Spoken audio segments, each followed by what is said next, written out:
Mega fans మొన్ననే తమ అభిమాన నటుడైనటువంటి చిరంజీవి గారి అబ్బాయి ఇప్పుడు మెగా పవర్ స్టార్గా పిలుచుకున్నటువంటి రామ్ చరణ్ కుటుంబాన్ని తమ కుటుంబంగా భావిస్తారు. రామ్ చరణ్ కుటుంబంలో మొన్న బిడ్డ పుట్టినప్పుడు ఆ ఇంట్లో ఎంత ఆనందం ఉందో అంత పండగని రెండు తెలుగు రాష్ట్రాలతో పాటుగా విదేశాల్లో కూడా ఉన్నటువంటి మెగా అభిమానులు చేసుకున్నారు. అలాగే ఆ రోజున ఆ పిల్లల్ని చూడడానికి ఎగబడ్డటువంటిది చూసాం.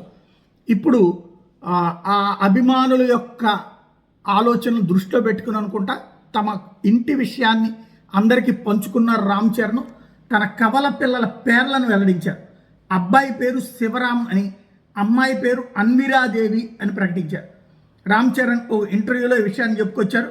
మన జనవరి 31 ఉపాసన రామ్ చరణ్ దంపతులకు కవలలు జన్మించినటువంటి నేపథ్యంలో ఆ ఇద్దరికి పేర్లు ఏం పెట్టబోతున్నారు అన్నటువంటి ప్రశ్నకు సమాధానంగా ఈ వివరాలు చెప్పుకొచ్చారు.